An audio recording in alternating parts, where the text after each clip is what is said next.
when you think of New York City, obviously you picture the skyline, the hustle, all that energy. Nonstop. But underneath all that, there's this history, a really deep history that's seen some pretty strange, sometimes unsettling things. Definitely. So today we're kind of peeling back a layer, looking at a hidden side of the city. We're diving into some of its most compelling, spooky tales. That's right. And you've given us a great set of sources to work with. We're talking insights from Village Preservation, especially on Greenwich Village, which is like famously eerie. Oh, yeah. Then there are these firsthand accounts from Reddit, our paranormal specifically. We've got info from the Burrows of the Dead Ghost Tour Company, looking at their historical approach. Oh, okay. We'll also dig into Edgar Allan Poe's connection to the city, thanks to New York Lifestyles magazine and Messy Nessie Chic. And even, get this, Broadway ghost stories from Playbill. Broadway ghosts. Okay, so let's unpack this. Yeah. But maybe let's forget the jump scares for a minute. Right. Not the goal here. Our goal is more about understanding the most, surprising and persistent supernatural stories, but within the city's history, Trying to connect the dots. Yeah, exactly. Can we see threads between, the city's dramatic past, these moments of real tragedy, and the hauntings people keep reporting? Think of it as a shortcut, maybe, to a side of the city you hadn't really thought about.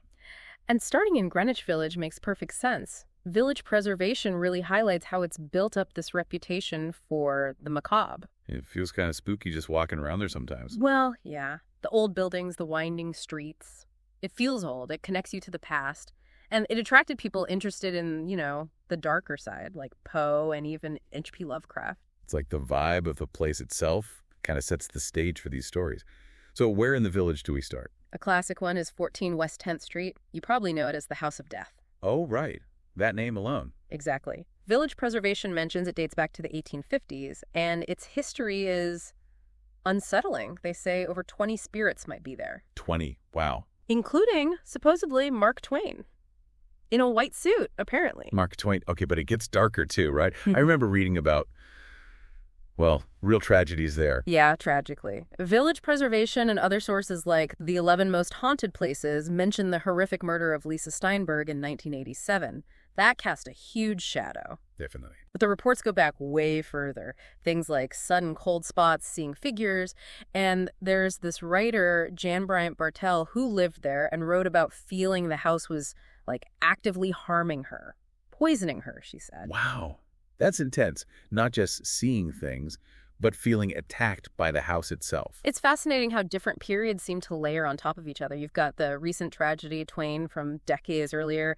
The 11 Most Haunted Places even adds a lady in white and a gray cat to the mix. So it's not just one ghost story. It's like a collection. Exactly. It makes you wonder, right? Can all that intense emotion, all those events, somehow leave an imprint on a place? It's a really compelling question. Okay, so next stop in the village. Let's go to the Merchants House Museum. That's 29 East 4th Street. Ah, the one that's perfectly preserved, right, like stepping back in time. Exactly. Village preservation calls it a time capsule. It was the Treadwell family's home in the 19th century, and it's incredibly well kept.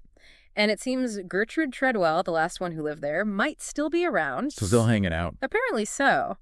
The reports from Village Preservation, Ghosts of the Big Apple, they're pretty consistent. Doors opening by themselves, you hear footsteps when no one's there, weird voices. Does the preservation itself maybe contribute? It's frozen in time, and so are the inhabitants? That's an interesting thought. And they do those candlelit ghost tours too, right? Leaning into the atmosphere. They do, around Halloween. And Philip Ernest Schoenberg, according to the 11 Most Haunted Places, thought it might be the most haunted spot in the city because it's so untouched. It's still full of the Treadwell family's actual belongings. Creepy. Okay, let's move outside. Washington Square Park. Right. Bustling place now. But Village Preservation points out its much darker origins. Potter's Field, wasn't it? Yep. A burial ground for the poor and unknown. Maybe over 20,000 bodies buried right under the park. 20,000? That's a lot. Quite a contrast with the Frisbees and performers today. It really is. And maybe that history explains the reports. Village preservation mentions apparitions, shadowy figures, especially near the arch. So the land itself might hold something. Well, with that many burials, it's not totally crazy to think some energy, some memory might linger, Makes sense. Okay, next on our haunted tour. 1 if by land, 2 if by sea, the restaurant. At 17 Barrow Street, Village Preservation notes it's a really old house, like 200 years old, and it used to belong to Aaron Burr. Aaron Burr. Wow. And he's still there. Or someone is. Him and maybe his daughter, Theodosia. That's the story from Village Preservation and Ghosts of the Big Apple. People report cold drafts, lights flickering, chairs moving, stuff like that. And Theodosia. Didn't she disappear at sea? Yeah, a really tragic story, and that seems tied into the haunting legends. Another example of personal tragedy becoming part of the place's story. Okay, how about something a bit more theatrical? The Cherry Lane Theater. Yeah, 38 Commerce Street. Village Preservation mentions its history started as a brewery, became a theater in the 1920s, an off-Broadway legend. And it seems some patrons never left. Could be. The reports Village Preservation gathered include props moving on their own, cold spots, that feeling of being watched, even a weird white mist. A mist, okay. And get this, spectral audience members, ghosts just watching the play. That's perfectly theatrical, isn't it? Yeah. All right, one more village spot. The White Horse Tavern. Hudson Street, famous literary hangout. Village Preservation reminds us Dylan Thomas is strongly associated with it. Right, the story is he had his last drinks there before he died. A lot of drinks. A fatal amount, sadly. And the legend, mentioned by both Village Preservation and Ghosts of the Big Apple, is that his ghost is still there, at the bar. Still ordering. Maybe. Seems fitting for a bohemian literary ghost. It really does. Okay, so that's a pretty good tour of haunted Greenwich Village. But NYC is huge, obviously. Let's look beyond the village. Good idea. And one of the sources you shared was this really intense first-hand story from Reddit's Our Paranormal. Yes, tell us about that one. Yeah. It sounded different. It really is. User Said in Financy posted it. They described having these incredibly vivid, disturbing visions in their apartment. Figures. Emaciated, silent. That they immediately felt were connected to the Holocaust. Just out of nowhere. Yeah. But here's the thing that makes it really chilling. Their roommate, who knew nothing about these visions, started having similar unsettling mental images independently. Whoa, okay, that's unsettling. And it all seemed to connect to their upstairs neighbor, who was apparently going through some kind of crisis, had Holocaust-related stuff all over her apartment, and eventually needed to be hospitalized after an incident. That is genuinely creepy. The independent experience of the roommate. It's hard to explain away. And the Reddit comments reflected that, right? People were really struck by it. Oh, definitely. Lots of chills, people suggesting they go on a TV show, that kind of thing. It makes you think, doesn't it? Is it always about an old building? Or can intense collective trauma somehow imprint itself on a place or even on people nearby? It's a heavy question, a really powerful idea about how suffering might linger. It broadens the whole concept, doesn't it? It does. Okay, let's shift gears geographically speaking, up to the Bronx. Edgar Allan Poe's cottage. Right. Nessie Sheik paints this great picture of it, this little historic house just sitting there, kind of improbably surrounded by modern development. And Poe's time there was marked by sadness, wasn't it? Deeply. His wife, Virginia, was terribly ill with tuberculosis. She eventually died there in the cottage in 1847. Nessie Sheik really focuses on that personal tragedy, the love story aspect. And there are actual things of his still there. Yeah, 3 specific items. Oh. His bed, a rocking chair, and a golden mirror. It creates this really direct, tangible link to him and Virginia and that period of sorrow. The mirror. Didn't Nessie Sheik mention something weird about the mirror? They did. A video apparently surfaced that seems to show a face appearing in the mirror's reflection. Okay, that's exactly the kind of detail that blurs the lines, isn't it? History, tragedy, and then that. Exactly. And interestingly, Poe wrote Lander's Cottage there, which is described as surprisingly serene. So maybe even amidst all that grief, there were moments of peace, too. Adds another layer. A complex place. Oh. Okay, back to Manhattan. Ghosts of the Big Apple points to other haunted houses, too, right? Yeah, beyond the village, like the Morris Jumel Mansion up in Washington Heights. That's the really old one. Manhattan's oldest house, yeah. Saw a lot of history. George Washington used it as headquarters during the Revolution. And the ghost, supposedly Eliza Jumel. Another historical figure sticking around. And then there's the Dakota, iconic building. Hugely iconic, but also, sadly, known as John Lennon's home and where he was killed. Right. And according to both Ghosts of the Big Apple and the 11 Most Haunted Places, there are quite a few reported spirits there. Lennon himself, Yoko Ono, apparently saw something. Yeah, and a figure called the Crying Lady, maybe someone named Elise Vesley. Plus, others mentioned in the 11 Most Haunted Places, a little girl, a short man. It's a lot for one building. It really is. Okay, let's switch it up again. Broadway. Theaters seem like prime haunting grounds. Playbill had some stories. Oh, absolutely. The Belasco Theater, for example. The big story there is the ghost of the original owner, David Belasco. What's he do? Direct spectral plays. Maybe. He's apparently seen wandering around, often in his signature outfit like a cassock. And then there's the Blue Lady legend and stories of ghostly parties heard from the empty apartment upstairs. Phantom parties. Love it. It does make you wonder if all that performance energy, the drama, somehow sticks around. Doesn't it? And the New Amsterdam Theater, that one seems particularly active. Who's haunting the New Amsterdam? Olive Thomas. She was a Ziegfeld Follies girl, died young and tragically in Paris back in the day. She's considered maybe the most active ghost on Broadway. Wow. What do people report? Playbill lists quite a bit. Seeing her carrying a blue bottle, that detail comes up a lot. Hearing tap dancing when the stage is dark. Yeah. Even interacting with staff. Interacting? How? Apparently there's a tradition where stagehands blow her a kiss when they come in and leave the theater, sort of acknowledging her. It's kind of sweet in a spooky way. A very theatrical ghost. And Playbill mentioned others too, right? Just quick mentions? Yeah, a whole list. Yeah. The Richard Rogers, the Eugene O'Neill, the Stephen Sondheim, Gershwin, Imperial Lyceum Palace. Each seems to have its own resident spirit or specific type of activity reported. It's like the theaters themselves absorb the spirits of the shows and the performers. That's a great way to put it. Could all that intense emotion, like creative energy, somehow fuel these stories, keep them going? It's a fascinating thought. Okay, our spectral tour isn't just houses and theaters, though. The 11 most haunted places gave us a wider view, right? Yeah, all over the 5 boroughs, like Grand Central Station. Grand Central. What's haunted there? Besides the price of coffee.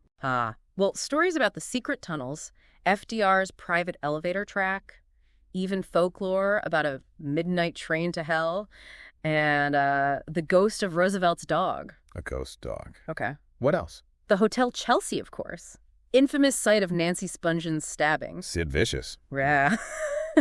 And the 11 most haunted places also mentions a ghost named Mary, supposedly waiting for her husband, who was lost on the Titanic. So much tragedy tied to places. It really seems to be a theme. What about Staten Island? Sounded like it had a lot going on. It does seem to have a high concentration of spooky spots mentioned. Yeah. The old Willowbrook Asylum site, obviously a very dark history there.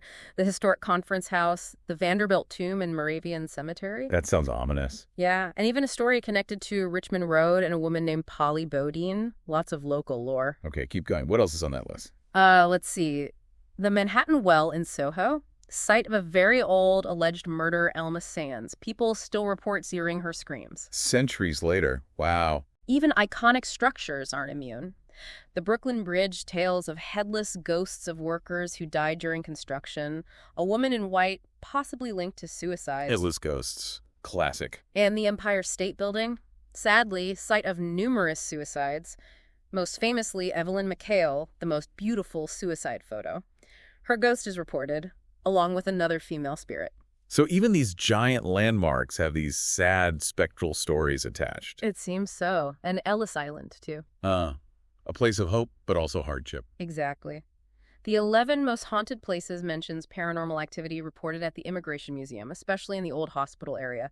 A sad reminder of the immigrants, especially children, who died there so close to their dream. That's really poignant. Okay, even the library.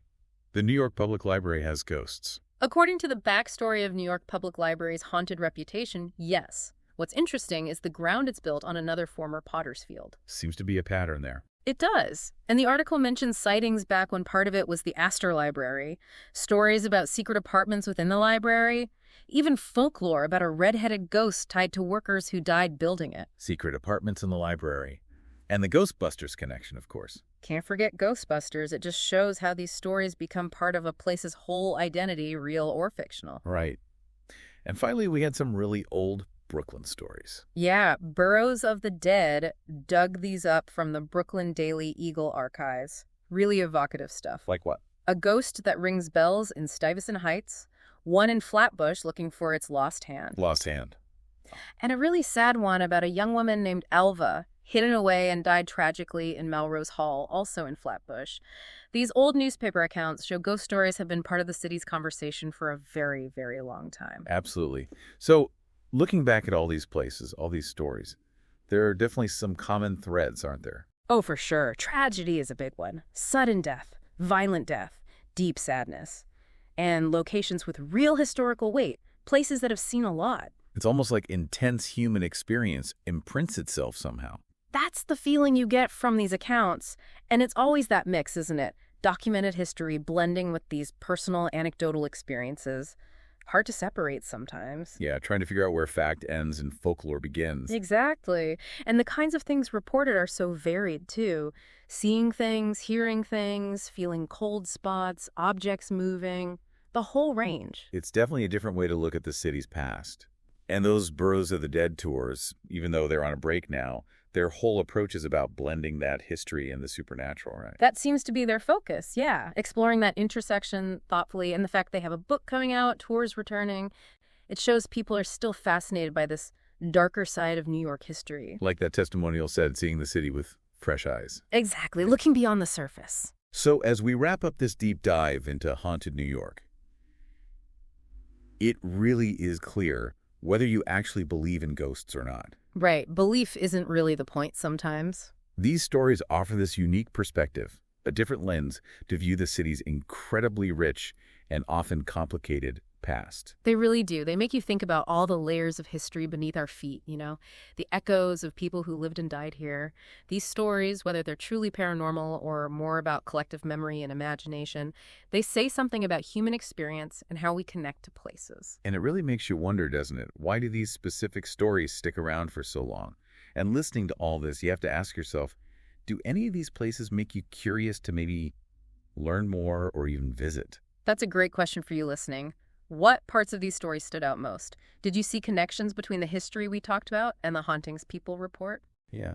And here's maybe a final thought to chew on. That shiver down your spine you sometimes feel in an old place. Maybe it's not just the cold. Maybe it's a flicker of recognition. Sensing those countless layers of history packed into the city's very fabric, just waiting. So next time you're walking around New York, Yeah, take an extra second, look around, think about the stories that might be woven into the streets, the buildings, the very ground beneath your feet.